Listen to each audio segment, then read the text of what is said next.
তুমি মিটাও সকল চাওয়া দুদিন আগে পরে তোমার কাছেই সকল পাওয়া সবই তোমার তরে তুমি মিটাও সকল চাওয়া দুদিন আগে পরে তোমার কাছেই সকল পাওয়া সবই তোমার তরে তোমার পথে চললে সবাই আসবে যে সুদিন তোমার দয়ায় পূর্ণ আমার সারা নিশিদিন আল্লাহ তুমি দয়ার সাগর আল্লাহ তুমি দয়ার সাগর রহমানুর রহিম তোমার দয়ায় পূর্ণ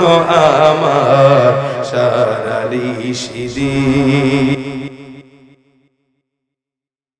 কে হবে প্রয়োজনে সব রক্তটুকু জমিনেই ঢেলে দেবে লড়াইয়ের ওই ময়দানেতে যেতে তোমাকে হবে প্রয়োজনে সব রক্তটুকু জমিনেই ঢেলে দেবে তবুও তোমায় লড়তেই হবে মানবে না পরাজয় তবুও তোমায় লড়তেই হবে মানবে না পরাজয় বিপ্লব মানে জীবন দেয়া বসে থাকা নয় সে কোনদিন আসবে না রে করো যদি ভয় আসবে বিজয় রক্ত আর জীবনের বিনিময় আসবে বিজয় রক্ত আর জীবনের বিনিময় বিপ্লব মানে জীবন দেয়া বসে থাকা নয় সে কোনদিন আসবে না রে করো যদি ভয় ভয় করব কাকে একটা হইলো ইসলাম শরীয়ত আর একটা হইলো আমি পারি না মানে একটা জানি যে শরীয়ত এটা হুকুম দিয়েছেন আরেকটা হলো আমি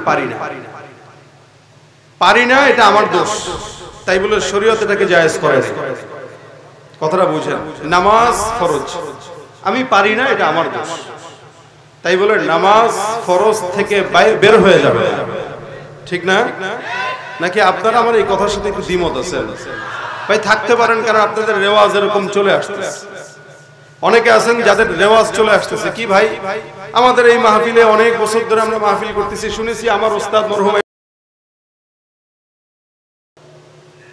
যেহেতু আমার ওস্তাদ এসেছিলেন আমিও এসেছি তো কথা হলো এটা যে এত বছর ধরে করতেছেন হয়তো এটা এভাবে প্রচলন কিন্তু প্রচলনটা বাদ দেওয়া দরকার যে জিনিসটা আমি সরাসরি দেখতে পারবো না ওই জিনিসটা আমার পর্দাতেও দেখা যায় না কোন নারীকে যেভাবে আমার সরাসরি দেখা যায় না ঠিক সেই নারীটাকেই পর্দার আড়ালেও দেখা মানে স্ক্রিনেও দেখা যায় না এটা হলো কমন ফতোয়া এই জন্য ওয়াজ মাহফিলে এই টাইপের জিনিসগুলো না না আপনাদের জন্য সবার জন্য কর্তব্য যেহেতু এটা দ্বীনি মজমা আল্লাহ একটু বুঝগুলো দান করুন আমিন আমার বলার দায়িত্ব আমি শেষ করে দিলাম বাকি দায়িত্ব কমিটি এবং যে আসছে তার এখন যদি গুনাহ হয় তাদের হবে কিন্তু আমি আমার জায়গা থেকে আল্লাহ পাকের কাছে মাফ চাই নিছি বাস খালাস আমি আপনাদের সামনে মুখতাসার সময় কিছু কথা বলবো মূলত বয়ান শোনাটা হলো বিষয়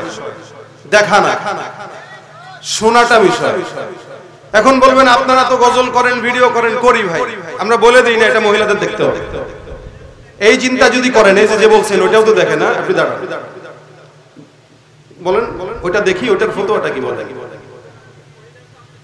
দেখে হ্যাঁ এটা দেখে তার নিজের চোখের সমস্যা ইয়াগুদ্দুনা মিন আবসারিহিম ইয়াগুদ্দুনা মিন আবসারিহিম বসেন আমার থেকে আজকের যে জবাবটা এটা যদি আপনাকে কেউ জিজ্ঞাসা করে আপনি বলে দিবেন আল্লাহ পাক কোরআনে বলেছেন যারা পুরুষ এরা তাদের নজরকে হেফাজত করবে আবার যারা মহিলা তারা তাদের নজরকে হেফাজত করবে আমার দায়িত্ব আমি দেখব না কিন্তু সে আমারে দেখলে আমার কি করার আছে কি বলেন যখন বিয়ের জন্য আপনি কোন জায়গায় বাসা বাড়িতে যান আপনি আপনার ছেলেকে নিয়ে বসে আছেন ওপার থেকে চুকি দেয় উকি দেয় কিনা দেয় না উকি দেয় মহিলাদের অভ্যাস এটা উকি দেয় দোষ তার গুনাহ তার তো সেই জায়গায় আম্মা জান আয়েশা রাদিয়াল্লাহু তাআলা আনহা রাসূল সাল্লাল্লাহু আলাইহি ওয়াসাল্লামের সাথে একসাথে বসা একজন সাহাবী আসছে উম্মে মাকতুম যিনি অন্ধ ছিলেন রাসূল সাল্লাল্লাহু আলাইহি ওয়াসাল্লাম বলেছেন আয়েশা তুমি ঘরে যাও আম্মা জান আয়েশা বলতেছেন হযরত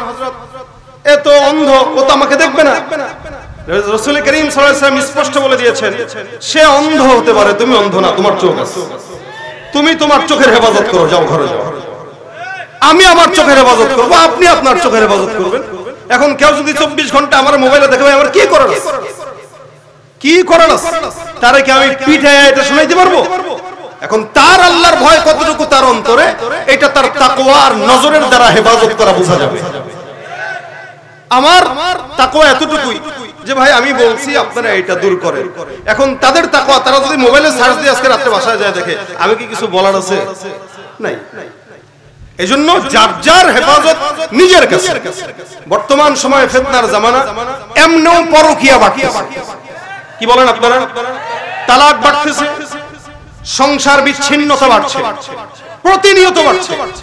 এভাবেই প্রতিদিন যত সময় যাচ্ছে, এভাবে তালাকের সংখ্যা বাড়তেছে, ডিভোর্সি মহিলার সংখ্যা বাড়ছে, ঘরগুলো নষ্ট হয়ে যাচ্ছে। এই মুহূর্তেও যদি আমরা নিজেদের নজরের হেফাজত না করি, আমাদের সংসারগুলো আরো বেশি ভাঙবে এবং পরকীয়া আরো বেশি বাড়বে। এই জায়গা থেকে আমাদের প্রত্যেকের উচিত আমাদের নিজেদেরকে হেফাজত করা। আল্লাহ আমাকেও হেফাজত করার তৌফিক দেখ, আপনাদেরকেও দেখ। জোরে বলেন আমিন। কথা যদি কেউ বুঝে থাকেন, তাদের জন্য ইয়া উলিল আলবাব। আল্লাহ পাক রব্বুল আলামিন বলেছেন, বুঝমানদের জন্যই আল্লাহ পাক রব্বুল আলামিন উপদেশ দিয়ে থাকেন। আর যারা বুঝবে না, তাদের জন্য হেদায়েতের দোয়া করা ছাড়া কোনো উপায় নেই। আমি আপনাদের সামনে একটি আয়াতে কারিমার অংশ বিশেষ তেলাওয়াত করেছি। ওই জায়গা থেকে কিছু কথা, যে আয়াতে কারিমার অংশ বিশেষ তেলাওয়াত করেছি, আপনারা হয়তো সবাই জেনে থাকবেন। আমি যদি জিজ্ঞাসা করি, বলেন তো এই আয়াতের নামটা কি? আয়াতুল কুরসি। আয়াতুল কুরসি বলেন, আয়াতুল কুরসি। তার মানে আপনারা আয়াতটা শুনেছেন, আলহামদুলিল্লাহ। আয়াতুল কুরসি এটা অনেক ফজিলতপূর্ণ একটি আমল, অনেক ফজিলতপূর্ণ আমল। কত ফজিলত! হযরত উবাই ইবনে কাব রাদিয়াল্লাহু তাআলা আনহু থেকে বর্ণনা আছে, নবী করিম সাল্লাল্লাহু আলাইহি ওয়াসাল্লাম তাকে একবার জিজ্ঞাসা করলেন, হে উবাই, কোরআনের সূরা ফাতিহা থেকে নিয়ে নাস পর্যন্ত কোন আয়াতটা সবচেয়ে ফজিলতপূর্ণ, দামি, একটু বলো। হযরত উবাই ইবনে কাব রাদিয়াল্লাহু তাআলা আনহু স্পষ্ট রাসূল করিম সাল্লাল্লাহু আলাইহি ওয়াসাল্লামকে বললেন, ইয়া রাসূলুল্লাহ, আপনি আপনার আল্লাহ ভালো জানেন। সাহাবা আজমাইনদের আজমত ছিল এটা। কেউ যদি রাসূল যদি কোনো প্রশ্ন করতেন, তো সাথে সাথে বলতেন, আল্লাহ আল্লাহ রাসূল ভালো জানেন। আর আমাদেরকে প্রশ্ন করা হইলে ওর চেয়ে আমি ভালো জানি। কি বলেন? ও কি জানে, আমি ভালো জানি। ওর জবাব হয় নাই, আমার জবাব হয়েছে। ও কি বুঝে, আমি বেশি বুঝি। তো অথচ সাহাবায়ে কেরামদের আদত ছিল আল্লাহ আল্লাহ রাসূল ভালো জানেন।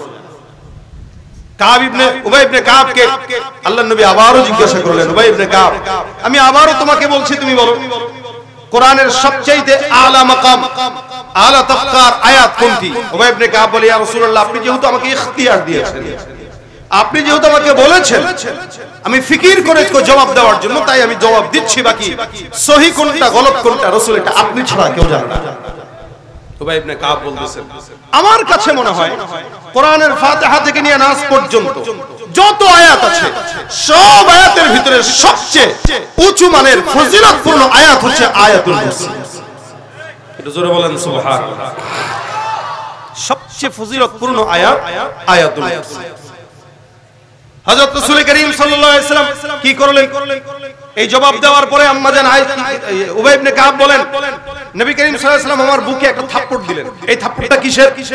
অনেক সময় ওস্তাদেরা ছাত্রদেরকে দেয়, শাবাশ বেটা তুই পারলি, বিষয়টা এই। হযরত উবাই ইবনে কাব বলেন, নবী আমার বুকে এইভাবে, শাবাশ, আল্লাহ তোর ইলমে বরকত দেখ, তুই যেটা বললি এটাই সত্য। কোরআনের ফাতিহা থেকে নিয়ে নাস পর্যন্ত সবচেয়ে দামি আয়াত হলো আয়াতুল কুরসির আয়াত। সুবহানাল্লাহ। হযরত উবাই ইবনে কাব বলেন, সেদিন রাসূল সাল্লাল্লাহু আলাইহি ওয়াসাল্লাম আমাকে বলেছে, গোটা কোরআনের ফাতিহা থেকে নাস পর্যন্ত সবচেয়ে দামি আয়াত কোনটা? কথা বলে না, বুঝে থাকলে বলেন কোনটা? আয়াতুল কুরসি। ভাই আমি আপনাদেরকে জিজ্ঞাসা করতেছি, এটা হচ্ছে মুযাকারা। আমি আপনাদেরকে জিজ্ঞাসা করব, আপনারা জবাব দিবেন। উভয় পক্ষ কথা বলার দ্বারা মুযাকারা হয়। একা আমি বলবো তাহলে মনে থাকবে।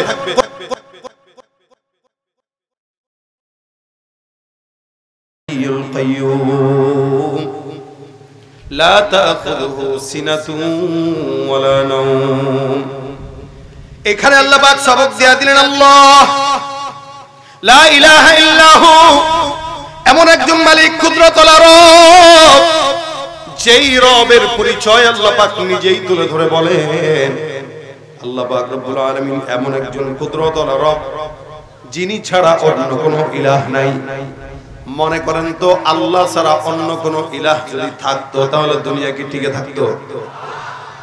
খুব বুঝবেন, দুনিয়ার জমিনে একমাত্র রব হলেন আল্লাহ, যে আল্লাহ পাক রব্বুল আলামিন নিজে একা, শরীক নাই, লা শারীকা লাহ, যার সঙ্গে কোনো শরীক নাই, যার কোনো ইলাহ নাই, একমাত্র তিনি আল্লাহ। যার কারণে আপনার আমার ঈমানের হালত এরকম যে এক আল্লাহর জন্য জীবন দিতে তৈয়ার, কিন্তু বাতিলের সামনে কোনোদিন মাথা নত করতে রাজি না। আল্লাহ কয়জন? কয়জন? আমার আল্লাহ ডাক দিয়া বলেন, লাউ কানা ফীহিমা আলিহা, লাউ কানা ফীহিমা আলিহাতুন ইল্লাল্লাহু লাফাসাদাতা।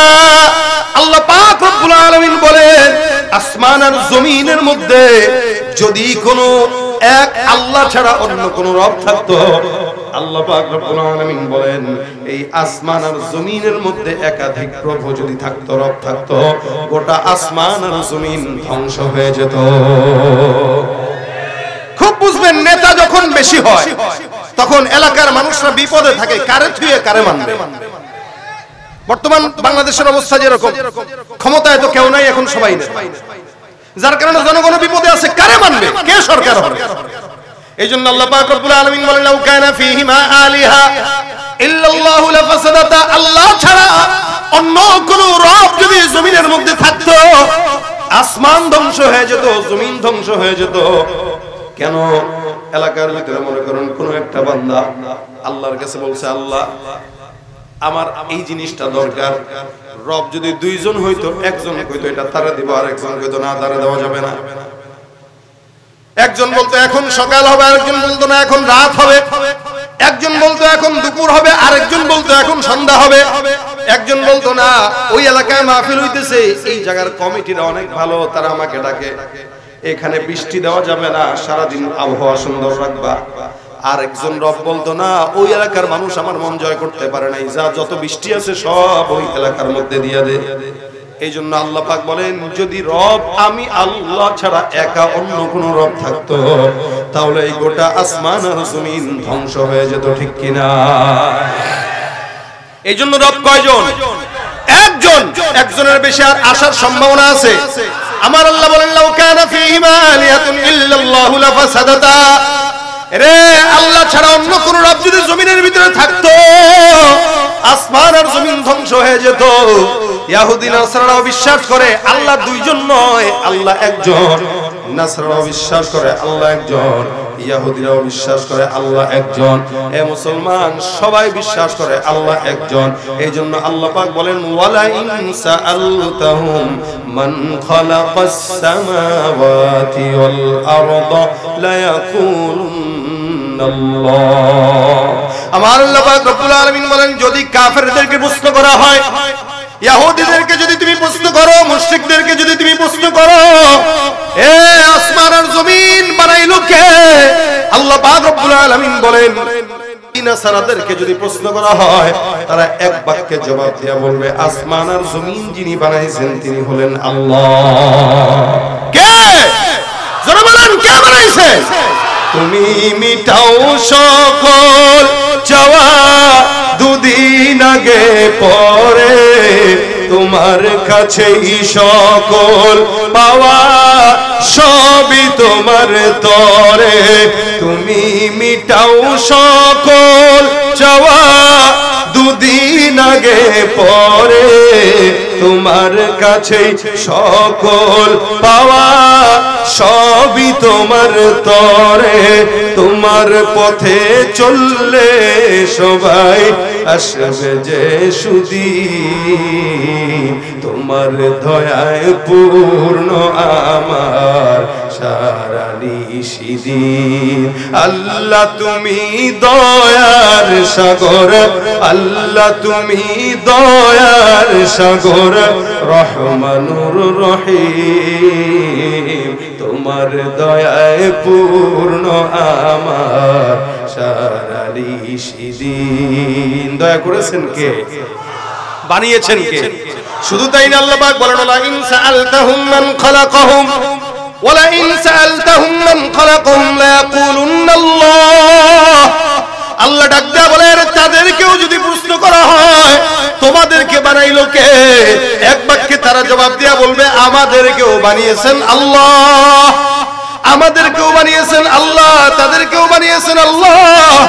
এরপরেও তারা আল্লাহকেও মানে আবার অন্যকেও শরীক করে নেয়, যার কারণে ইহুদিরা আল্লাহকে বিশ্বাস করে আবার চন্দ্রের পূজা করে, আল্লাহকে বিশ্বাস করে সূর্যের পূজা করে, আল্লাহকে বিশ্বাস করে এমন কোন জিনিস নাই যেগুলোর পূজা করে না। এইজন্য আল্লাহ পাক রব্বুল আলামিন বলেন, হে মুমিন তোমরা মনে রাখবা তোমার আর ঈমানের ভিতরে ইহুদি নাসারার ঈমানের মধ্যে আসমান আর জমিন তফাৎ। যদিও তারা বিশ্বাস করে আল্লাহ একজন, আল্লাহর সঙ্গে অন্য কাউকে শরীক করে নেয়, যার কারণে আল্লাহ পাক রব্বুল আলামিন বলেন ওয়াকালাতিল ইয়াহুদু উযাইরুন ইবনুল্লাহ ওয়াকালাতিন নাসারাল মাসীহু ইবনুল্লাহ। আল্লাহ পাক রব্বুল আলামিন বলেন ইহুদিরা একটা কথা বলে, নাসারারা আরেকটা কথা বলে। আল্লাহ পাক বলেন ওয়াকালাতিল ইয়াহুদু উযাইরুন ইবনুল্লাহ, উযাইর আলাইহিস সালাতু ওয়াস সালাম সন্তান, নাউযুবিল্লাহ। উযাইর রে আল্লাহ পাকের সন্তান বানায় দিবেন। আবার আরেক দিয়ে নাসারা ইহুদ মানে খ্রিস্টানরা এরা কি বলতো ওয়াকালাতিন নাসারাল মাসীহু ইবনুল্লাহ, তারা বলতো ঈসা মসিহ আল্লাহর সন্তান, নাউযুবিল্লাহি মিন যালিক। আপনারা বলেন আল্লাহ পাকের শিক্ষা কি? আল্লাহর কোন ছেলে আছে, বাবা আছে? এইজন্য আল্লাহ পাক শিখিয়ে দিলেন কুল হুয়াল্লাহু আহাদ, কুল হুয়াল্লাহু আহাদ আল্লাহুস সামাদ লাম ইয়ালিদ ওয়া লাম ইউলাদ ওয়া লাম ইয়াকুল লাহু কুফুয়ান আহাদ। আমার আল্লাহ শিখিয়ে দেয়, হে পয়গম্বর আপনি বলেন এই জমিনের মধ্যে আসমানের নিচে যারা দুনিয়ার ভিতরে যত সৃষ্টি মাখলুকাত আছে এই সব মাখলুকাতের খালেক হলো একজন, তিনি কে? কুল হুয়াল্লাহু আহাদ আল্লাহুস সামাদ লাম ইয়ালিদ ওয়া লাম ইউলাদ ওয়া লাম ইয়াকুল লাহু কুফুয়ান আহাদ। যার কোনো সন্তান নাই, যিনি কাউকে জন্ম দেন নাই, কারো থেকে জন্ম নেন নাই। এই সবকটা আল্লাহ পাক রব্বুল আলামিন আয়াতুল কুরসির শুরুতে সুন্দর করে দিয়ে বলেছেন আল্লাহু লা ইলাহা ইল্লাহু আল হাইয়ুল কাইয়্যুম। আল্লাহ এমন একজন মালিক যার কোনো ইলাহ নাই, যার সাথে কোনো ইলাহ নাই, যার সাথে কোনো শরীক নাই। এই কথার স্বীকারোক্তি যে দেয় তাকে বলা হয় ঈমানদার। আদম থেকে মুসা ঈসা পর্যন্ত মুহাম্মদুর রাসূলুল্লাহ সাল্লাল্লাহু আলাইহি ওয়াসাল্লাম পর্যন্ত যত নবীরা আসছে সমস্ত নবীরা একটা কথার স্বীকারোক্তি দিয়েছেন লা ইলাহা ইল্লাল্লাহ, আল্লাহ ছাড়া কেউ নাই।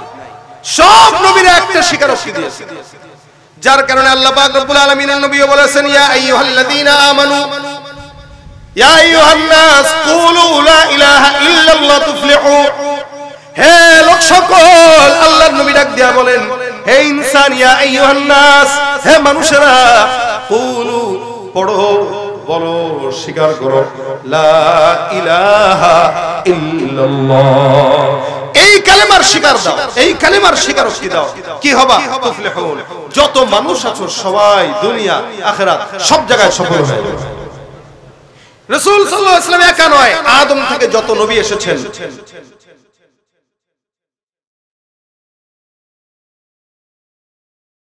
যত যুদ্ধ চলে, জিহাদ চলে, সব লা ইলাহা ইল্লাল্লাহ কালেমার জন্য চলে। একমাত্র কালেমার জন্য, অন্য কোনো কিছুর জন্য নয়। তারা যদি কালেমা বাদ দিয়ে তাদের দলে চলে যায়, কালকে থেকেই তারা যুদ্ধবিরতি দিয়ে দিবে, বন্ধ করে দিবে। কিন্তু তারা কালেমাকে ছাড়ে না, যার কারণে ইসরায়েলও তাদেরকে 24 ঘন্টা আঘাতের উপর আঘাত দিয়ে যাচ্ছে। এত বছর পর্যন্ত তারা মার খাচ্ছে। আল্লাহ পাক রব্বুল আলামিনের এই বান্দারা ঈমানটা কত সবল হলে পরে এখনো পর্যন্ত কালেমার বাণী তাদের জবান থেকে আর মুখ থেকে সরায় না, লড়াই করে যাচ্ছে, লড়াই করে যাচ্ছে। এটার নাম হলো বিজয়, এটার নাম হলো ঈমানদারিত্ব, এটার নাম হলো লা ইলাহা ইল্লাল্লাহর গোলামি। ঠিক কিনা জোরে বলেন। কে হবে প্রয়োজনে সব রক্তটুকু জমিনেই ঢেলে দেবে। লড়াইয়ের ওই ময়দানেতে যেতে তোমাকে হবে, প্রয়োজনে সব রক্তটুকু জমিনেই ঢেলে দেবে। তবুও তোমায় লড়তেই হবে, মানবে না পরাজয়। তবুও তোমায় লড়তেই হবে, মানবে না পরাজয়। বিপ্লব মানে জীবন দেয়া বসে থাকা নয়, সে কোনো দিন আসবে না রে করো যদি ভয়। আসবে বিজয় রক্ত আর জীবনের বিনিময়, আসবে বিজয় রক্ত আর জীবনের বিনিময়। বিপ্লব মানে জীবন দেয়া বসে থাকা নয়, সে কোনো দিন আসবে না রে করো যদি ভয়। ভয় করবো কাকে? ইমানের পথে চলতে যেয়ে দুনিয়ার সব মানুষ একদিকে চলে গেলেও একজন প্রকৃত ইমানদারের কাজ হলো সে ইমানের পথে অটল থাকবে। দুনিয়া তার বিরুদ্ধে চলে যাক, সে ইমানের পক্ষে থাকবে, এটাই তার ইমান। এটাই আপনার আমার ইমানের দায়িত্ব। কিন্তু আমরা এটা পারি না। আমরা চেষ্টা করব, আল্লাহ যেন সেই চেষ্টা করার তৌফিক দান করেন। এইজন্য আল্লাহ পাক রব্বুল আলামিন সবক শিখায় দিলেন, লা ইলাহা ইল্লাহু, যার সঙ্গে কোনো ইলাহ নেই, তিনি ছাড়া অন্য কোনো ইলাহ নেই। এই ইলাহের গুণ আল্লাহ পাক রব্বুল আলামিন বর্ণনা করে বলেন কে হবে? আল হাইয়ুল কাইয়ুম। আল্লাহর নবী বলেন এই যে শব্দ দুইটা হাইয়ুল কাইয়ুম, দেখবেন আল্লাহর দুইটা অসংখ্য নামের মধ্যে অন্যতম নাম আছে ইয়া হাইয়ু ইয়া কাইয়ুম। রাসূল বলেন এই দুইটা শব্দ হলো আয়াতুল কুরসির মধ্যে আছে। এই দুইটা শব্দের অন্যতম নাম হলো ইসমে আযম। নবী আমার ডাক দিয়া বলেন কোন ইমানদার মুমিন সে যদি আল্লাহর কাছে হাত তুলে বলে আল্লাহ আমার ওইটা দরকার, ইয়া হাইয়ু ইয়া কাইয়ুম। আল্লাহর নবী সাল্লাল্লাহু আলাইহি ওয়াসাল্লাম বর্ণনা করেন ইয়া হাইয়ু ইয়া কাইয়ুম নামে কোন ইমানদার যদি আল্লাহকে ডাক দেয়, আল্লাহ পাক ওই বান্দার মনের চাহিদা পূরণ করে দেন। এই দুইটা নাম ইসমে আযম, রাসূল বলেছেন হাদিসে। এই দুইটা নামের অনেক পাওয়ার। আপনাদেরকে বললে বুঝবেন, বদরের যুদ্ধের কথা তো আপনারা সবাই জানেন, কিন্তু ঘটনার ভিতরের ঘটনা হয়তো অনেকে জানেন। আমরা এতটুকু জানি বদরের যুদ্ধে কতজন ছিল সাহাবায়ে কেরাম? বলেন না একটু জোরে। 313 জন। আর ইহুদিরা অথবা মুশরিকরা ছিল প্রায় 1000। সংখ্যা নির্দিষ্ট নয়। তবে নবী করিম সাল্লাল্লাহু আলাইহি ওয়াসাল্লাম এক ইহুদিকে প্রশ্ন করেছিল যে তোমাদের বদরের যুদ্ধে খাবার দাবারের জন্য কয়টা উট লেগেছিল? তো সে বলেছে যে প্রথম দিন 9টা, তারপর দিন 10টা উট। রাসূল বলেছেন তার মানে 900 থেকে 1000 ইহুদি বদরের যুদ্ধে মুসলমানদের বিরুদ্ধে যুদ্ধ করেছে। 1000 ধরে 1000 এর মোকাবেলায় 313 জন সাহাবী কোনোভাবেই কি জয়লাভ করার কথা। তারপরে রমজান মাস, আমরা তো রোজা রাখার অভ্যাস আমাদের কম। আকসার মানুষের রোজা রাখার অভ্যাস কম, কারণ আমাদের দেশে রমজান আসার আগে গ্যাস্ট্রিক আর আলসারের রোগীর সংখ্যা বেড়ে যায়। এরা রোজা রাখতে পারে না। রাখে কখন রাখে? বয়স যখন 50-60 হয় তখন ডাক্তারই বলছে খাওয়া যাবে না। ওই ডাক্তার বলছে যে ওইটা তো মানতে পারবে, কিন্তু এই বয়সে পারে না, ওই বয়সে পারে, ওইটাকে রোজা বলে চালায় যায় যে আমি রোজা রাখছি। দেখেন বদরের যুদ্ধে সাহাবায়ে কেরাম 313 জন, ইনারা দুর্বল, রোজার হালতে আছে, না আছে সাথে কোনো তরবারি, না আছে উট, না আছে ঘোড়া, অল্প গুটি কয়েক, ওটা বলা ধরাই যায়। হযরত আলী ডাক দিয়া বলেন আমি আমার পয়গম্বরের তাবুতে গেলাম, আমাদের তো যুদ্ধ করার কোনো মন মানসিকতা ছিল না।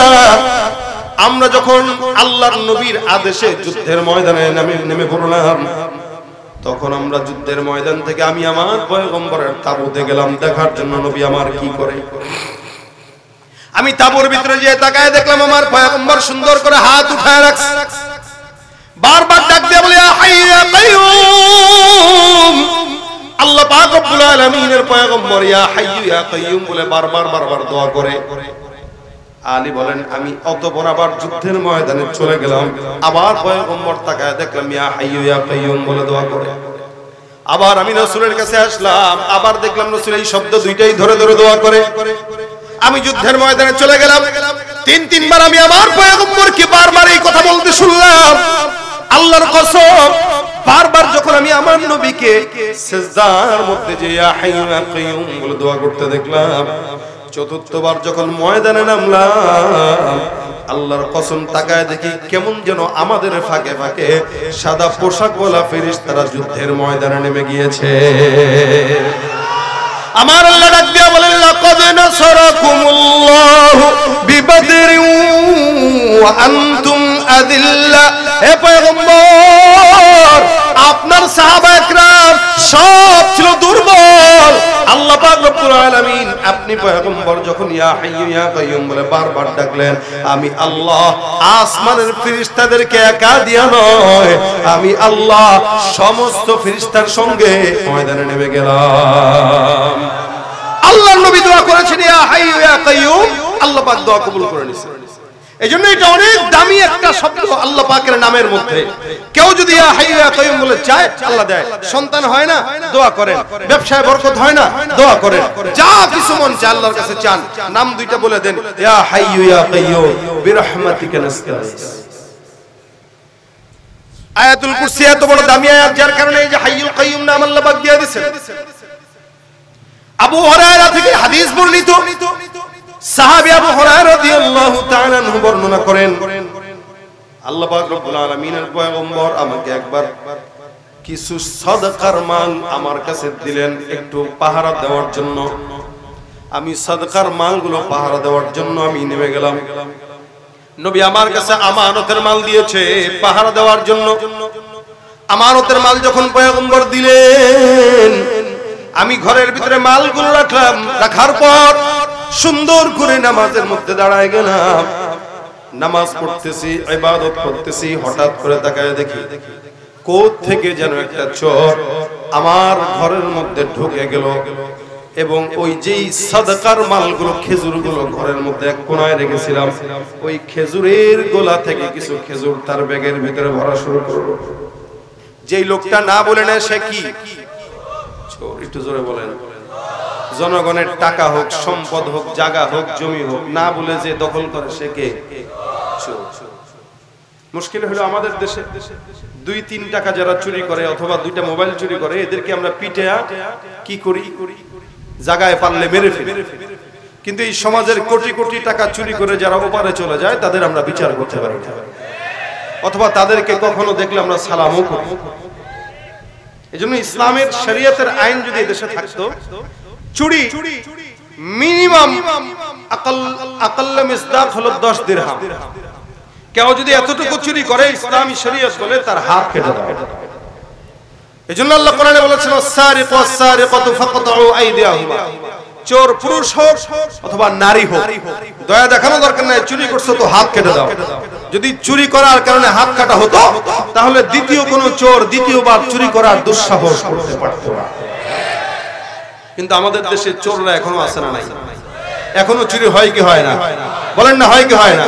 কখনো চোর হাত দিয়েও করে, কখনো আবার কলমের খোঁচাও করে, ঠিক কিনা জোরে বলেন?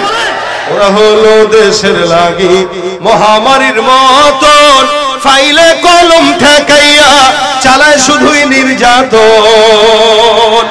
ঘুষের টাকায় ওদের ভুড়ি, ঘুষের টাকায় ওদের ভুড়ি করে যে টান টান। ওরা শিক্ষিত শয়তান, ওরা শিক্ষিত শয়তান, ওরা শিক্ষিত শয়তান, ওরা শিক্ষিত শয়তান, ঠিক কিনা? তাহলে আমাদের দেশেও এখনো আছে। এজন্য চোর যদি চুরি করে, এলাকায় যদি কোনো চেয়ারম্যান, মেম্বার, এমপি, মন্ত্রী যখন আসবে, এখন তো নাই, যদি আসে, তাহলে এরা যদি নিয়োগ করে যে আমার এলাকায় সারা বাংলাদেশ ইসলামী আইন থাকুক বা না থাকুক, আমি আমার এলাকায় চোর যদি চুরি করে হাত কাটার বিধান আমি এলাকায় ঘোষণা করলাম, দেখবেন এই এলাকা চোর মুক্ত হইতে বেশি দিন লাগবে না, 1 সপ্তাহের ব্যবধান। ও যখন দেখবে কিরে চুরি করলো তো হাত থাকে না, আর মানুষ দেখলেই বুঝবে যে সে চোর, তখন সে চুরি করা বন্ধ করে দিবে। এজন্য ইসলাম মানুষকে সভ্য বানায়, ইসলাম মানুষকে দামি বানায়। এই কারণে আসলেই তার হাত কাটা তাকে অপমানিত করে না, বিচার ভয় দেখানো যে দেখ চুরি করার এইগুলোই ফল হয়, আর মানুষ তখন সতর্ক হয়। আবু হুরায়রা চোর ধরলেন, বিচার অনুযায়ী কি করবে? হাত কেটে। কিন্তু হাত কি আবু হুরায়রা কাটবে না রাসূল কাটবে? যেহেতু আমির রাসূল, আবু হুরায়রা রাদিয়াল্লাহু তাআলা তাকে ধরলেন। ধরার পরে বলতেছেন তোরে রাসূলের কাছে নিয়ে যাব, তুই বস। চোর কয় আল্লাহর কসম করে বলছি আমি জিন্দেগিতে চুরি করি নাই, এটা আমার প্রথম, এটা আমার শেষ। আর চোরের আদত হইল 1000 বার চুরি করলেও সেই কথাই বলবে যে ভাই এটাই শুরু, এটাই। ভাই আল্লাহর রাস্তে বিশ্বাস করেন, আমার বাচ্চা খাবার পায় না, মা খাবার পায় না, সব এতিম অবস্থায় পড়েছে না খায়। আপনার এখান থেকে তাই আমি অভাবের তাড়নায় আসছি, স্বভাবের তাড়নায় আসিনি। আবু হুরায়রা আল্লাহর কসম তুমি আমার মাফ করে দাও, আর জিন্দেগিতে আসবে। কানতে কানতে চোখের পানি নাকের পানি এক বানায় দিছে। আর সাহাবা আজমাইনদের হালত ছিল রুহামা বাইনাহুম, এরা একে অপরের জন্য অনেক বেশি দরদি ছিলেন। তবে হ্যাঁ, ঈমানের বিপরীতে কুফরির বেলায় তারা ছিলেন কঠোর। আশিদ্দাউ আলাল কুফফার রুহামা বাইনাহুম, তারা পরস্পর ছিল বন্ধু, আর কুফরির বেলায় ছিল কি কঠোর। আবু হুরায়রা যখন দেখলেন চোর কান্না শুরু করে দিছে, তো আবু হুরায়রার মায়া লেগে গেল। আবু হুরায়রা বলে ঠিক আছে যা, আর কোনদিন আসবি না? আল্লাহর কসম আসবো না। সত্যি বলা? হ্যাঁ। ঠিক আছে যা, তা চোর চলে গেল, ছেড়ে দিল। সকালবেলা মসজিদে নববীতে আবু হুরায়রা নামাজ পড়তে গেছে। দেখেন রাত্রে যে চুরি করছে আবু হুরায়রা আর চোর ছাড়া কি কেউ ছিল? কেউ ছিল। সকালবেলা নবী ডাক দেয়া কয় কি রে আবু হুরায়রা, গত রাতে যেই চোরটা তোমার ঘরে চুরি করার জন্য গেল, চোরটা কোথায়? আবু হুরায়রা কয় কি রে কাম শেষ, আমি ছাড়া রাসূল ছাড়া তো কেউ জানে না। এটা কেমনে জানলো রাসূল? রাসূলকে জানাইছেন কে? বলেন না, কে জানাইছেন? রাসূল কি গায়েব জানেন? জানান কে? আল্লাহ। আল্লাহ না জানালে কোথা থেকে রাসূল জানবেন? আল্লাহ জানাই দিয়েছেন, তো নবী জেনে গেছেন। আবু হুরায়রা কয় হুজুর আপনি কিভাবে বুঝলেন? কয় বুঝছি, বলো কাহিনী কি? কয় চোর আসছিল, চুরি করছিল, আমি ধরেও ছিলাম, কিন্তু সে নিয়ত করছে, ওয়াদা করছে আর জীবনে চুরি করবে না, মায়া লাগছে, ছেড়ে দিয়েছে। নবী ডাক দিয়া বলে আবু হুরায়রা আজকে রাতেও চোর আবার তোমার ঘরে চুরি করার জন্য আসবে, লিখে রাখো, আমি নবী বলে দিব। সুবহানাল্লাহ। রাসূল বলে দিয়েছে আজকে আসবে, তার মানে তো কোনো সন্দেহের অবকাশ নাই। নবী ডাক দিয়া কয় আজকে রাতেও চোরটা আবার আসবে, নজরদারি তার মধ্যে রাখবা, খবরদার। রাত্রিবেলা যখন নাকি আবু হুরায়রা ফজরের আগ পর্যন্ত পাহারা দেবে, এমন সময় সালাত আদায় করে চোর মহোদয় ঢুকলো। আবু হুরায়রা আবার ধরে ফেললেন, কি ব্যাপার? গত রাতে না ওয়াদা করলাম চোর তুমি আসবা না, আজকে রাতেও কেন আবার চোর তুমি আমার ঘরে প্রবেশ করলা চুরির জন্য? চোর মনে করছিল গতকাল তো ওয়াদা করেছি, আজকে মনে হয় চোর আমি যে ঢুকবো এটা আবু হুরায়রা জানবে না। হযরত আবু হুরায়রা রাদিয়াল্লাহু তাআলা ধরে ফেললেন। চোর মশাই এবার ভাবছে আবু হুরায়রা গতকাল যেই কারণে আসছি আজকেও সেই কারণে আসলাম, আমার ঘরের মানুষগুলো না খাওয়া, যার কারণে আসছি, ছেড়ে দাও। আল্লাহর কসম করে বলছি আর কোনদিন তোমার ঘরে চুরি করার জন্য আসবো না। আবু হুরায়রা দিলে আবার মায়া লেগে গেল, ছেড়ে দিল। যাও যাও তুমি তোমার ঘরে যাও, আর কোনদিন এই জায়গায় চুরি করার জন্য আসবে না। এই যে তুমি যতগুলো সম্পদ দেখতেছো ওই সমস্ত সম্পদ এগুলো আমার না, এগুলো সব হলো মানুষের, জনগণের। মনে রাখবেন জনগণের টাকা যখন আমানত দেওয়া হয়, এই আমানতের মাল খেয়ানত করে তারা, যারা মুনাফিক বেঈমান, ঠিক কিনা? এই জন্য আমাদের দেশে জনগণের মাল নিজের মনে করে খানেওয়ালা কিছু লোক আছে না, না নিজের মনে করে খায়। জনগণের রিলিফের মাল 10 বস্তা আসছে, 5 বস্তা নিজের মনে করে ঘরে ঢুকায় দেয়, বাকি 5 বস্তার ভিতরে 1 বস্তা ভাইয়ের বাড়ি, 1 বস্তা বোনের বাড়ি, 3 বস্তা নিজের কাছে। জনগণের টাকা নিজের মনে করতেছে, এক বিন্দু চিন্তাও করে না যে এটা হালাল হালাল না হারাম। আবু হুরায়রা বলে ভাই এটা মানুষের, তুমি এখানে নজর দাও কেন? তুমি কাজ করো, কর্ম করো, তারপরে খাও। বারবার প্রতিদিন আসতেছ, আমি ধরতেছি, আবার কাঁদতেছ, ছেড়ে দিচ্ছি, এটা কি? ভাই আল্লাহর কসম আমি আর সামনে আসবো না। আবু হুরায়রা আবার ছেড়ে দিলেন। পয়গম্বর সকালবেলা ফজরের সময় ডাক দেয়া বলে আবু হুরায়রা কোথায়? চোর না গতকাল রাতে আসার কথা, ধরলা না কেন, ছেড়ে দিলা কেন? চোর ডাক দেয়া বলে হুজুর মায়া লাগছে, গতকাল রাতে আবার সে কান্নাকাটি করছে, যার কারণে ছেড়ে দিলাম। আবু হুরায়রা কে রাসূল ডাক দেয়া বলেন আবু হুরায়রা আমি নবী বললাম আজকে রাতেও চোর আবার তোমার ঘরে ঢুকবে। আবু হুরায়রা এবার বলে হুজুর আজকে রাতে তৃতীয় দিন চলবে, যদি আজকে রাতে তাকে আমি আমার ঘরে ঢুকতে দেখি তার একদিন কি আমার কোনোভাবেই ছাড়াছাড়ি করা যাবে। গত 2 রাত ছেড়ে দিয়েছিলাম, তার মায়ের জন্য সন্তানের জন্য মায়া লেগেছে, তাই আজকে আর ছাড়বো না, কারণ এটা আসলেই চোর এবং তার বিচার হওয়া দরকার। বিচার না হওয়া পর্যন্ত সে চুরি ছাড়বে না। পরের দিন রশি নিয়ে আবু হুরায়রা রেডি, আসবে তো খবর। তো আবু হুরায়রা রাদিয়াল্লাহু তাআলা অপেক্ষা করতেছে, আসুক আসুক আসুক আসুক। তো চোর ঢুকছে। আবু হুরায়রা কয় যা, নবীর কথা সত্য হয়ে গেছে। আপনারা কি বলেন, নবীর কথায় কোনো সন্দেহ থাকতে পারে না? আল্লাহু আকবার। ভাই রাসূল যেটা বলে গেছেন ওটা হইছে। নবী বলে গিয়েছেন যা যা এগুলো ঘটবে, এতে কোনো সন্দেহ নাই, কারণ এটা নবীর কথা না, এটা আল্লাহর কথাই নবী তার জবান দিয়ে বলছে। ইন হুয়া ইল্লা ওয়াহয়ু ইউহা। রাসূল সাল্লাল্লাহু আলাইহি ওয়াসাল্লামের সাহাবী আবু হুরায়রা তাকে ধরে ফেললো, ধরে রশি দিয়ে মনে করেন বাঁধছে, বাইন্দা খাটের এক কোণায় ফেলায় রাখছে। বস, নবীর কাছে নেব, বিচার নবী করবে, তারপর তো ছাড়া হবে। চোরে এবার বিপদে পড়ে গেছে যে আজকে তো বেঁধে ফেলেছে, যদি রাসূলের কাছে যাওয়াই লাগে তাহলে তো হাত একটাও থাকবে না, কি করা যায়? মনে করেন এই দেশে যদি বিচার হইতো, আর যারা ওপারে চলে গেছে অথবা যে বিভিন্ন জায়গায় যারা চলে গেছে এদের কি হাত একটারও থাকতো?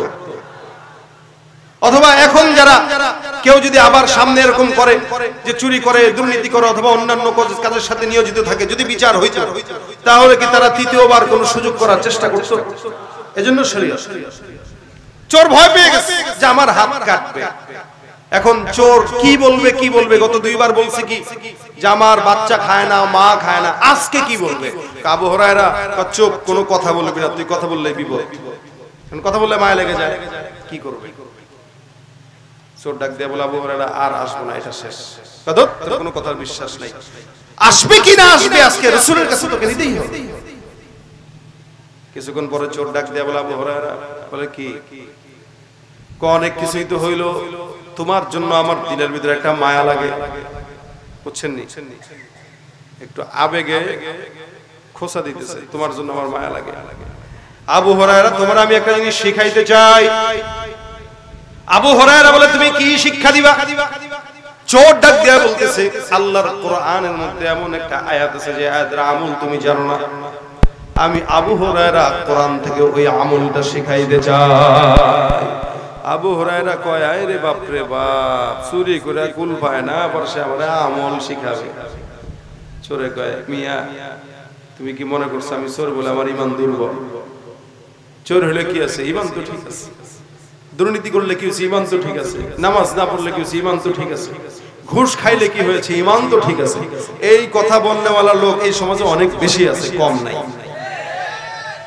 যে হজ করি, আমি এই করি সেই করি, আমার ঈমান তো ঠিক আছে। ভাই ঈমান কার কতটুকু ঠিক এটা তো আল্লাহ জানে, কিন্তু এতটুকু তো বিশ্বাসযোগ্য যে আপনি প্রকাশ্যে ঘুষ খাবেন, প্রকাশ্যে জিনা করবেন, প্রকাশ্যে সন্ত্রাসী কার্যক্রম করবেন আর বলবেন ঈমান ঠিক আছে, এটা তো কোনোদিন হতে পারে।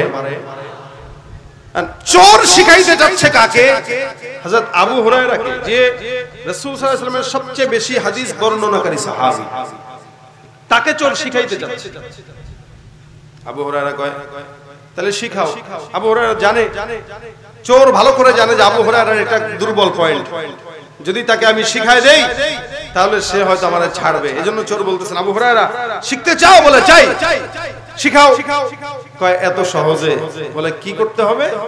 কয় আমারে তাহলে ছেড়ে দিতে হবে।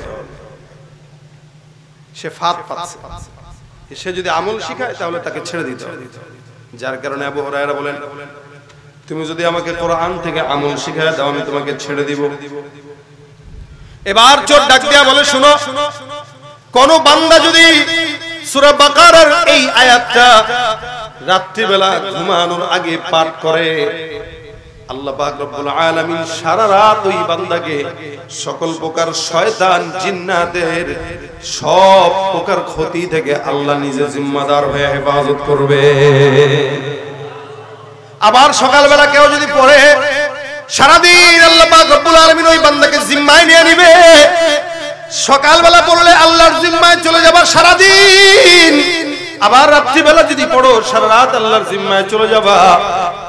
চোর এবার এই আমলটা শেখায়, চোর পড়া শুরু করে দিয়েছে আল্লাহু লা ইলাহা ইল্লাহু আল হাইয়ুল কাইয়্যুম লা তাখুযুহু সিনাতুন ওয়ালা নাওম লাহু মা ফিস সামাওয়াতি ওয়া মা ফিল আরদ মান যাল্লাযী ইয়াশফাউ ইনদাহু ইল্লা বিইذনি ইয়ালামু মা বাইনা আইদিহিম ওয়া মা খালফাহুম ولا يحيطون بشيء من علمه إلا بما شاء وسع كرسيه السماوات والأرض ولا يؤوده حفظهما وهو العلي العظيم শিখাইলো কে?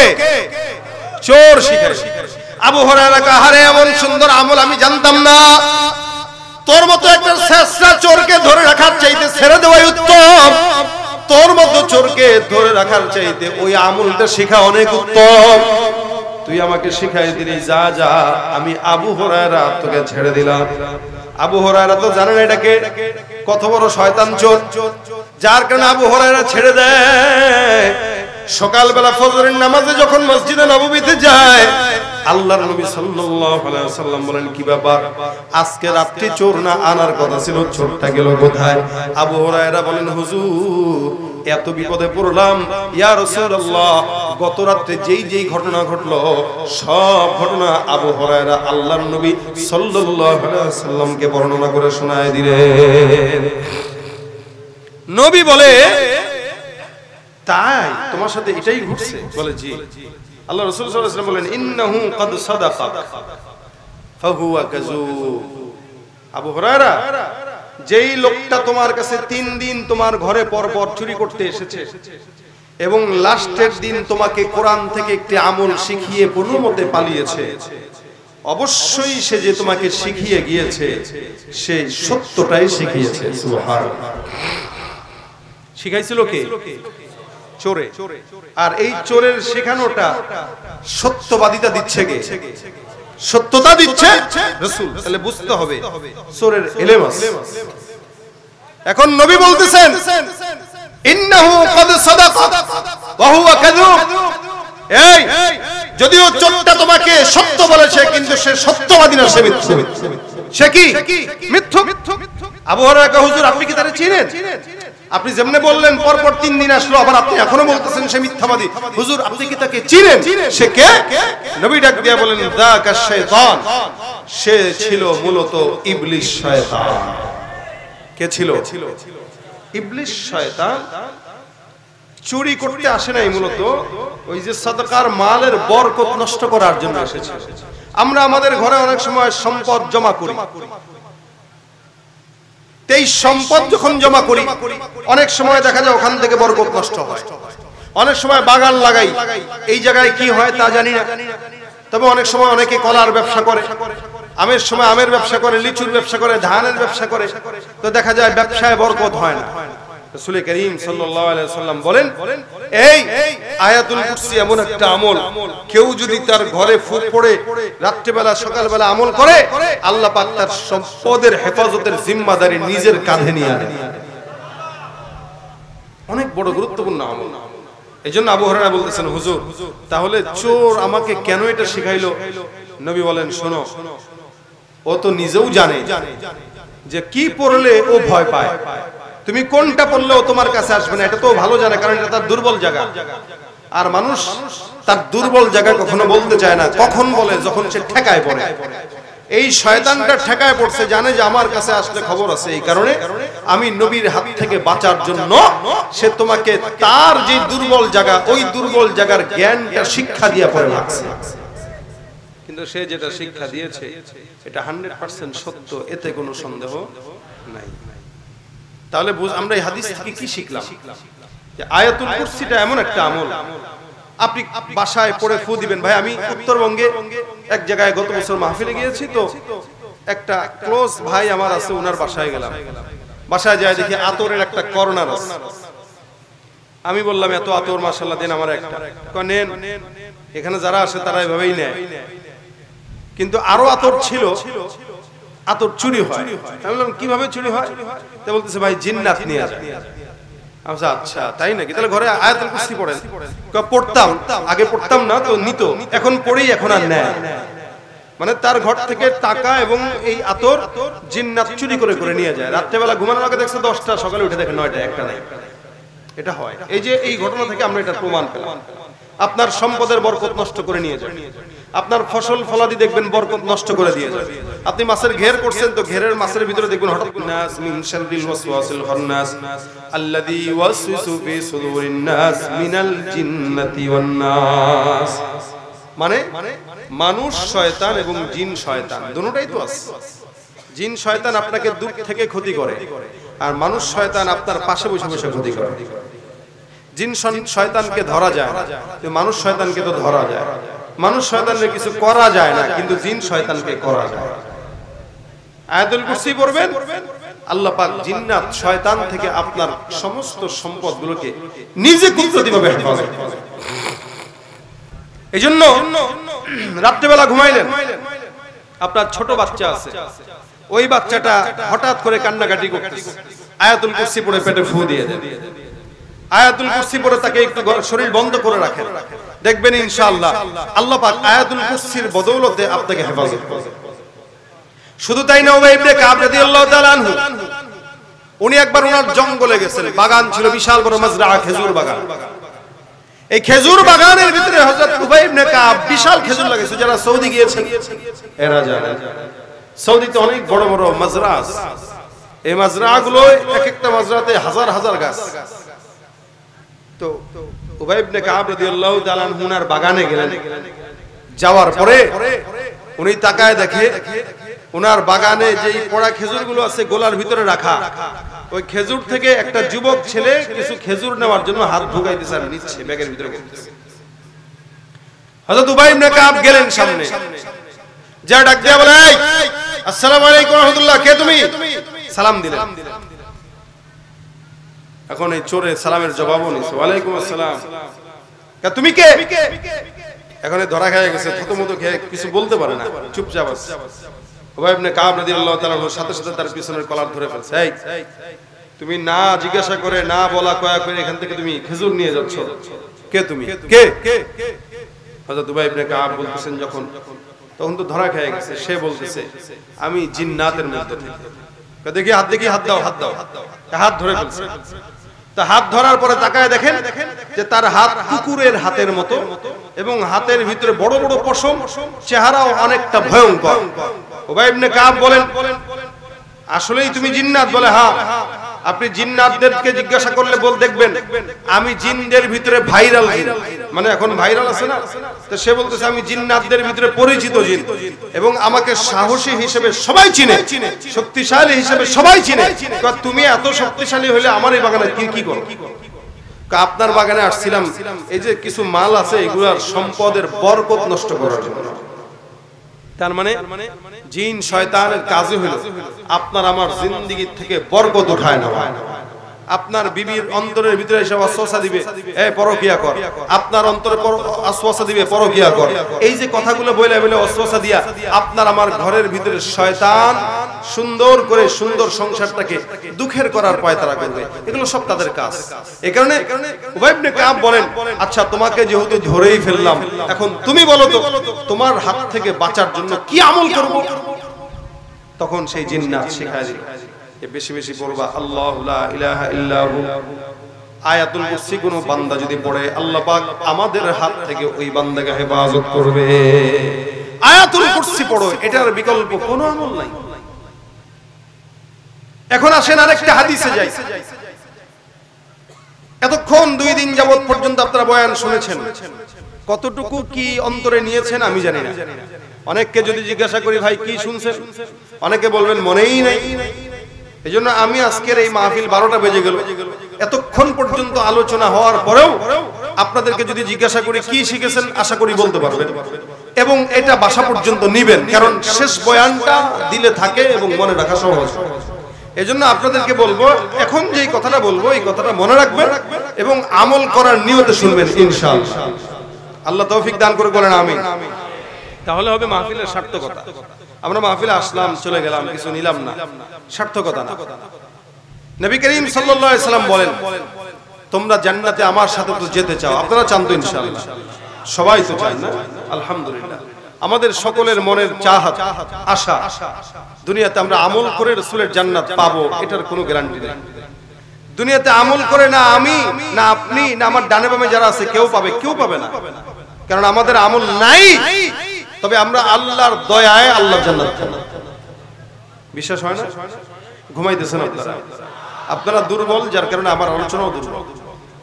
তা আপনারা এই কথাটা মনোযোগ দিয়ে শুনতেছেন, এটা ভালো, কিন্তু এত মনোযোগ ভালো না।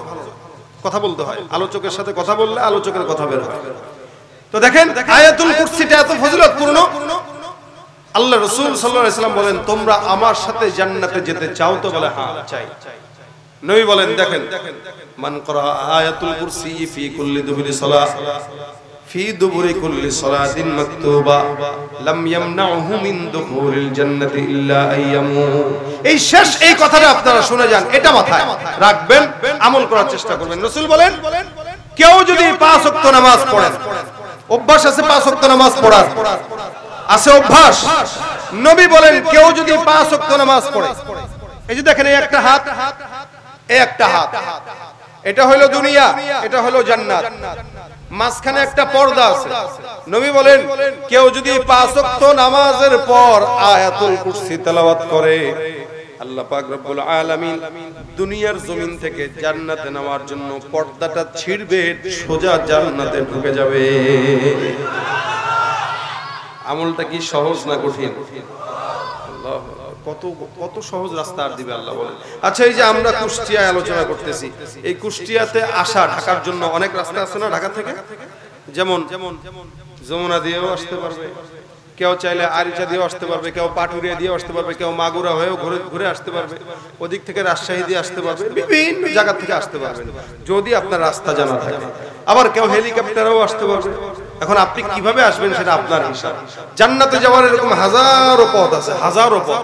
আপনি কোন পথটা অবলম্বন করলে সহজে জান্নাতে যাওয়া যায়, ওই পথটাই তো অবলম্বন করবেন, নাকি?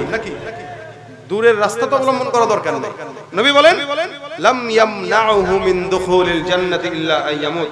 কেউ যদি 5 ওয়াক্ত নামাজের পরে আয়াতুল কুরসি পাঠ করে, জান্নাতে যাওয়ার জন্য মৃত্যু ছাড়া কেউ তাকে বাধা দিতে পারবে না। কত সহজ আমল ভাই, অনেক সহজ আমল।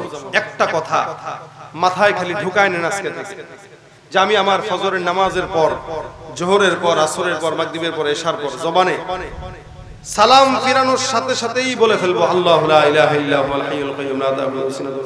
পড়তে কতক্ষণ লাগে? 1 মিনিট লাগবে সর্বোচ্চ। আপনারা যারা হাফেজ না, আমাদের তো অনেক সহজ হয়, যারা হাফেজ না, মুখস্থ আছে, 1 মিনিট লাগবে। দৈনিক যদি 5টা মিনিট 5টা নামাজের পরে আপনি পড়েন, এই 5টা মিনিট যদি আল্লাহর জন্য দেন, আর এই উসিলা যদি আপনার জান্নাত সহজ হয়, এটা কি আপনার জন্য আমার জন্য ক্ষতিকর না উপকারী? এই জন্য আজকের মাহফিলে এই কথাটুকু বাসা পর্যন্ত নেন, যে আমরা যা শুনলাম বললাম এই 2 দিনের মাহফিলে সব ভুলে গেলেও আমাদের কোনো কিছু যায় আসে না।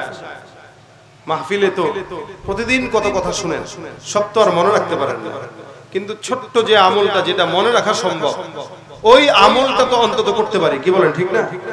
5 ওয়াক্ত নামাজ তো আমরা পড়ি না, কি নামাজও পড়েন না? পড়েননি? এশার নামাজ পড়েছেন? আলহামদুলিল্লাহ, আল্লাহ কবুল করবে বলেন আমিন। কারণ আমাদের দেশের কিছু মানুষ আছে যারা নামাজ শুধুমাত্র মুসলমান, এরা শুক্রবারের কারণে, মানে জুমার দিনে মসজিদ ভরপুর, আর ফজরের নামাজে তাকাইলে মসজিদে 2-4 জন 5 জনও পাওয়া যায়, তার মানে এরা সব নামাজি, কিন্তু সাপ্তাহিক নামাজি, ঠিক না? এজন্য আমরা নামাজ পড়বো 5 ওয়াক্ত, এটাই কোনো ছাড় নাই। কিয়ামতের ময়দানে আল্লাহ রাসূল বলেছেন, সর্বপ্রথম নামাজের হিসাবটা গ্রহণ করা হবে। এই কারণে 5 ওয়াক্ত নামাজটা আগে পড়বেন এবং নামাজের পরে আয়াতুল কুরসি তেলাওয়াতটা করবেন। যদি করতে পারেন, বিপদ বলেন, যা বলেন, মুসিবত বলেন, সব তো দূর হবেই, পাশাপাশি আল্লাহ পাক মরার সাথে সাথে জান্নাত দিয়ে দেবেন। পড়বো কারাগারা হাতটা তুলে। আল্লাহ আমাদেরকে নিয়ত করার তৌফিক দান করুন, আমল করার তৌফিক দান করুন। এই যে আজকে যারা পড়লেন, নিয়ত করলেন, এই নিয়ত যদি করে বাসা পর্যন্ত যান, এবং যদি আজকে আপনারা এই নিয়তের পরে যদি আমল করার লাগাতার একটা চেষ্টা করতে পারেন, আশা করা যায় এবার এই আয়োজনের কারণে 2 জন মানুষ আমলটা করেছিল। এই হলো একটা আমল। 2 নাম্বার, আমরা আমাদের ব্যবসা বাণিজ্যে বসা থাকি অথবা আমাদের কার্যক্রম যা আছে সব আমরা করি, কিন্তু মুশকিল হলো আমরা আমাদের সময় সুযোগ পাইলে আমরা গীবত আর শিকায়েতে ব্যস্ত। এটা না করে আমরা যখন সময় হয় তখন যদি আরেকটা আমল জবানে উঠাইতে পারি, সেটা কি বলে দুরূদ শরীফের আমল। আমরা যদি সময় সুযোগে সাল্লাল্লাহু আলাইহি ওয়াসাল্লাম সাল্লাল্লাহু আলাইহি ওয়াসাল্লাম এই আমলটা আমাদের কন্টিনিউ জবানে উঠায় নেই, দেখবেন আপনার বিপদ দুনিয়া থেকে অর্ধেক কমে গেছে। কারণ নবীর নামে কেউ যদি দুরূদ পড়ে, কত যে ফজিলত, যে ব্যক্তি বেশি বেশি দুরূদ পড়ে এরকম অনেক ফজিলত আছে। এমন কি অনেক অভিজ্ঞ আলেম ওলামারা বলেন দুরূদ পড়ার দ্বারা নবীকে স্বপ্নে আল্লাহ পাক দেখা দিয়ে দেন। স্বপ্নে আমরা নবীকে দেখতে চাই, আমরা নবীর সাথে জান্নাতে যেতে চাই। নবী বলেছেন যে ব্যক্তি জান্নাতে আমার পাশের ঘরে থাকতে চায় ওই ব্যক্তি যেন বেশি বেশি দুরূদের আমল করে। সুবহানাল্লাহ। এইজন্য আমরা অনেকে আছেন এখানে যারা হজ করেন নাই, উমরা করেন নাই, আল্লাহর ঘরে এখনো যেতে পারেন নাই। প্রতিদিন আপনার ইনকাম থেকে 10 টাকা করে হলেও জমান, 100 টাকা করে হলেও জমানোর পরে নিয়ত করেন আর জবানে দুরূদ উঠায় নেন, দেখবেন আল্লাহ আল্লাহ রাসূল আপনাকে একদিন ডাক দিয়ে নিয়ে যাবে আল্লাহর নবীর ঘরে। দুরূদের বহুত ফজিলত ভাই। ব্যবসা বাণিজ্যে বরকত হয় না তো দুরূদ পড়েন, কার্যক্রমে বরকত হয় না দুরূদ পড়েন, মেয়ের বিবাহ হয় না তো দুরূদ পড়েন। এজন্য দুরূদ আমি অধিকাংশ মাহফিলে আমি দুরূদের কথা আলাদা ভাবে বলি। কেন বলি জানেন? কারণ এটা অনেক বড় গুরুত্বপূর্ণ আমল, যে আমল স্বয়ং আল্লাহ তাআলা নিজে করেছেন। আল্লাহ বলেন ইন্নাল্লাহা ওয়া মালাইকাতাহু ইউসাল্লুনা আলান নবী, নিশ্চয় আল্লাহ আল্লাহর ফেরেশতারা নবীর উপরে দুরূদ শরীফ প্রেরণ করে। তো যে আমল আল্লাহ করে ওই আমল অনেক বরকতময় না? অনেক বরকত। যে আমল আল্লাহ নিজে করেন ওই আমল আমরা করব। এই কারণে আল্লাহর দেয়া আমল আল্লাহ বান্দার উপরে করা ওয়াজিব করে দিয়েছেন। এই কারণে ওই আল্লাহর কাজটা আমি আপনাদের কাছে পৌঁছায় দিলাম। এটার উপরে ফজিলতের থেকে ফজিলত নিয়ে আমি একটা কিতাবও লিখেছি, এবার বইমেলায় এসেছে, দুরুদের দৌলতে দিদারে কাবা। দুরুদের দৌলতে দিদারে কাবা, এটা ইনশাআল্লাহ আপনারা পেয়ে যাবেন। পাশাপাশি অনেক ভাইরা আমাকে মেসেজ করে যে আপনাদের যে সঙ্গীতগুলো আমরা গাইতে চাই কিন্তু ভুল গাই, এই সমস্ত সঙ্গীতগুলো নিয়েও বই আছে আলহামদুলিল্লাহ, আপনারা নিতে পারবেন। দুরুদের দৌলতে দিদারে কাবা যে বইটা আমি লিখেছি শুধুমাত্র নবী করিম সাল্লাল্লাহু আলাইহি ওয়াসাল্লামের শাফায়াতের জন্য, এই নিয়তে যে এই বইটা পড়ে যদি কেউ দুরুদের প্রতি উদ্বুদ্ধ হয়, এখানে অনেক কিছু ঘটনা আছে যে ঘটনাগুলো আপনাদেরকে দুরুদের প্রতি উদ্বুদ্ধ করবে। এমন এমন ঘটনা যে আমার নিজের জীবনের কিছু ঘটনা, এখানে হজে যাওয়ার বাইতুল্লাহর সফরনামা আছে, এমন অবস্থা যেখানে আমার বাইতুল্লাহ যাওয়াটা বন্ধই হয়ে গিয়েছিল একদম 100%। দুরুদের বরকতে আল্লাহ পাক আমাকে সে পর্যন্ত নিয়ে গেছে। আমি আমার জীবনে এমন কোন বিপদ নাই যে বিপদে দুরূদ পড়েছি আল্লাহ আমাকে আসান করে নাই। আজকে থেকে আপনারাও যদি দুরূদটা জবানে উঠাইতে পারেন ইনশাআল্লাহ আপনাদের জীবনেও বরকতময় হয়ে যাবে। এই কারণে মা বোনদেরকেও বলি, ওনারাও তো শুনলেন, ঘরে আপনারা আপনাদের বিবিদেরকে বলে দিবেন বেশি বেশি দুরূদ পড়ার জন্য। প্রত্যেকদিন যাদের গর্ভে সন্তান আছে দুরূদ পড়তে থাকতে, গর্ভের সন্তান রাসূলের আশিক হয়ে বের হবে। যাদের কাজ আছে, কাপড় ধুইতেছে, ঘর ঝাড়ু দিচ্ছে, রান্না করতেছে, যেই কাজ করতেছেন না কেন প্রত্যেকটা কাজের ফাঁকে ফাঁকে সাল্লাল্লাহু আলাইহি ওয়াসাল্লাম সাল্লাল্লাহু আলাইহি ওয়াসাল্লাম জবানটাকে দুরূদে ভিজায় নেন, দেখবেন ইনশাআল্লাহ আল্লাহ আপনার আমার জীবনকে বরকতময় করে দেবে। আল্লাহ পাক রব্বুল আলামিন এই আয়াতুল কুরসি আমাদেরকে 5 ওয়াক্ত নামাজের পরে পড়ার তৌফিক দান করুন, আর দুরূদের আমলটা আল্লাহ পাক আমাদেরকে কন্টিনিউ করার তৌফিক দান করুন। জোরে বলেন আমিন। যা শুনলাম এই 2 দিন ব্যাপী মাহফিলে, এই সব কিছুতে আল্লাহ পাক বরকত দেখ, এই সব কিছু আল্লাহ আমাদের নাজাতের উসিলা বানায় দেখ। আল্লাহ পাক রব্বুল আলামিন আজকের এই মজমাটাকে কাল কিয়ামতের ময়দানে যেন নাজাতের উসিলা হিসেবে আল্লাহ পাক আমাদেরকে নাজাত দিয়ে দেন। সকলে বলেন আমিন। যারা মাহফিলে সহযোগিতা করেছে আমরা সকলের জন্য দোয়া করি।